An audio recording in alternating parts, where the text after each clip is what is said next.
Fellow citizens, on the eve of stepping down from office, I am overwhelmed by a deep sense of gratitude for the people of India, their elected representatives, and the political parties for the trust and confidence they reposed in me.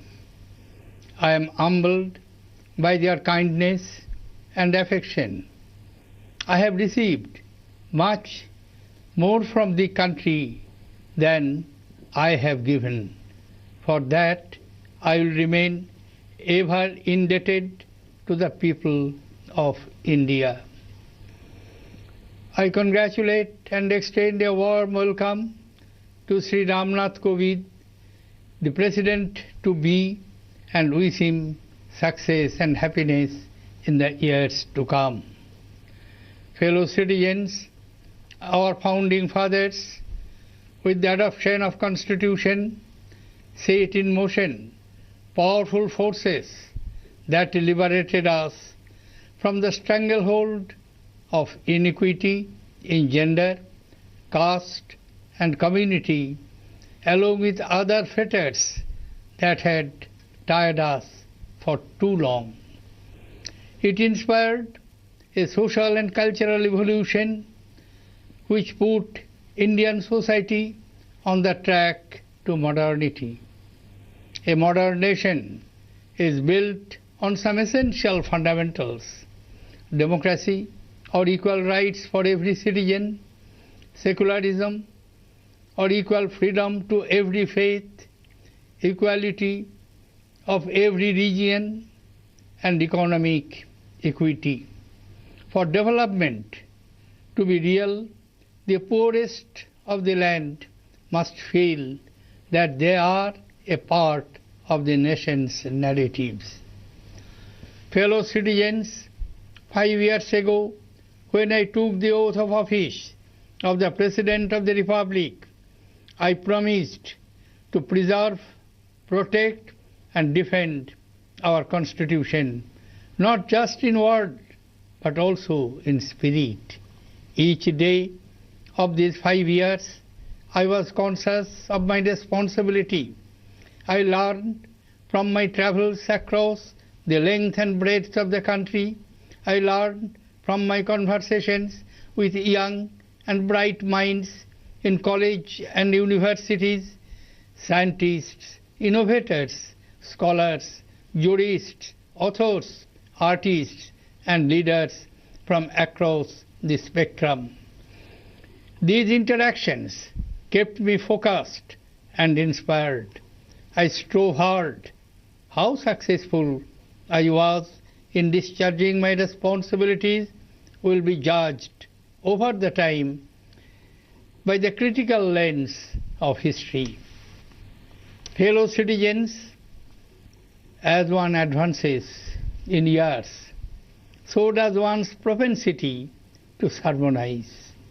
But I have no sermon to make. For the past 50 years of my public life, my sacred text has been the Constitution of India, my temple has been the Parliament of India, and my passion has been the service of the people for India.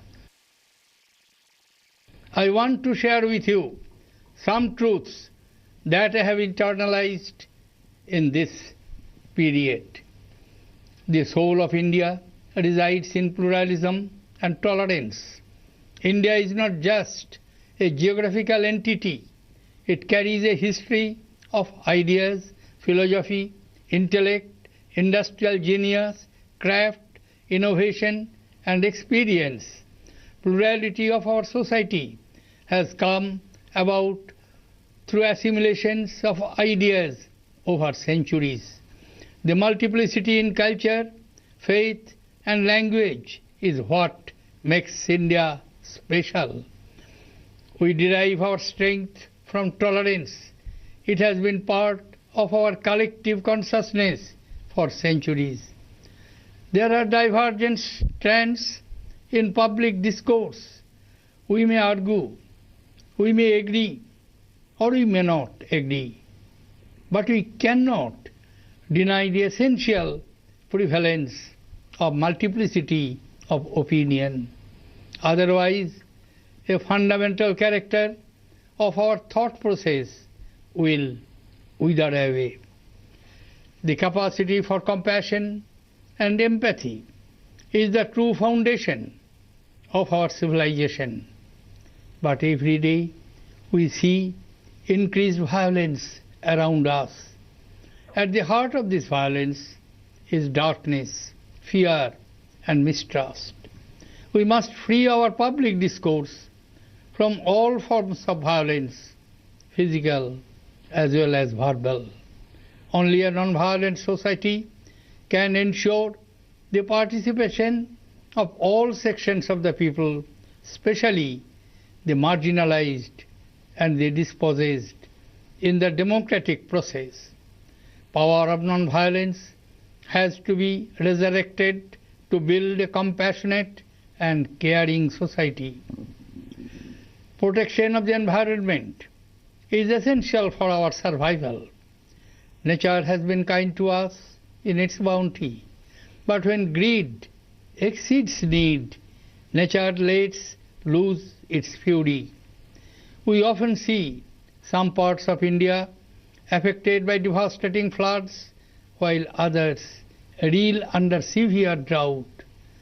Climate change has put farming sector under tremendous stress.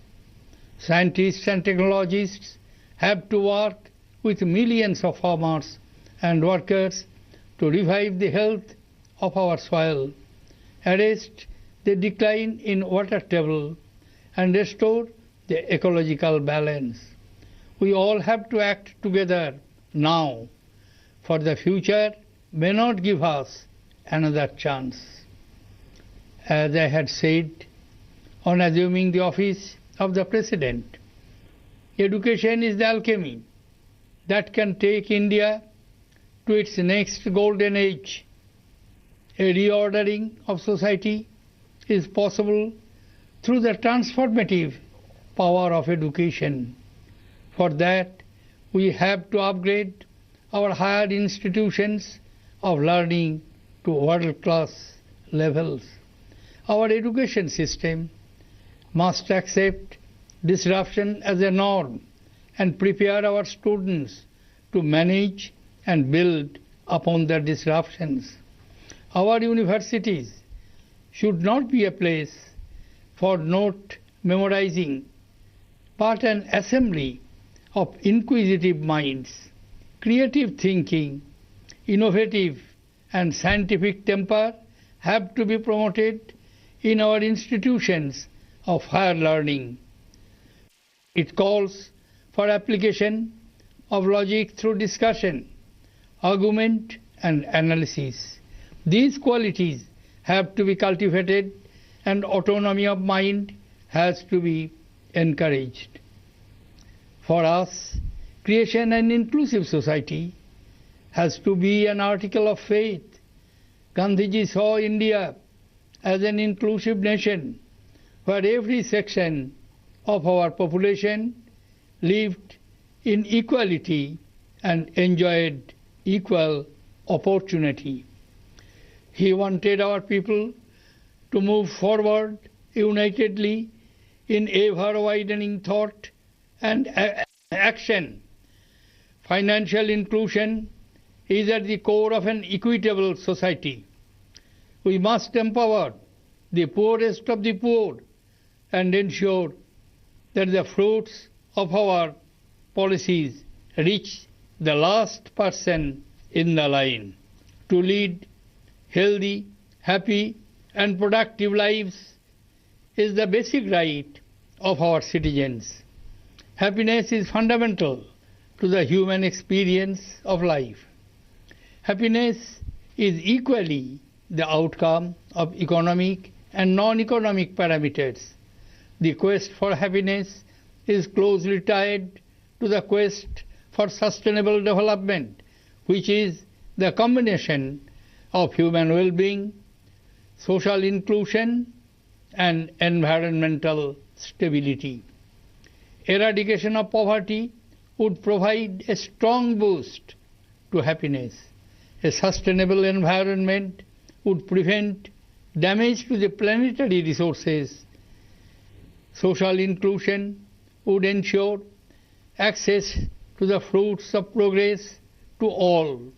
Good governance would provide the ability to people to shape their own lives through transparent, accountable, and participatory political institutions.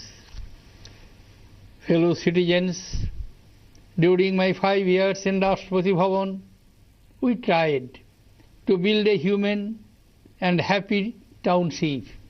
We found happiness that is associated with joy and pride, smiling and laughter, good health, feeling of safety and positive actions. We learned to wear a smile always, to laugh at life, to connect with nature and get involved with the community. And then we extended our experience to a few villages in the neighborhood. The journey continues. Fellow citizens, as I get ready to leave, let me repeat what I said in my first address to the nation on the eve of Independence Day 2012. Words cannot adequately express my gratitude to the people and their representatives for the honor of this high office, even as I am deeply conscious of the fact that the highest honor in our democracy does not lie in any office, but in being a citizen of India, our motherland. We are all equal children before our mother, and India asks each one of us, in whatever role we play in the complex drama of nation building, to do our duty with integrity, commitment, and unflinching loyalty to the values enshrined in our Constitution. When I speak to you tomorrow, it will not be as the President, but as a citizen, a pilgrim, like all of you, in India's onward march towards glory. Thank you. Jai Hind.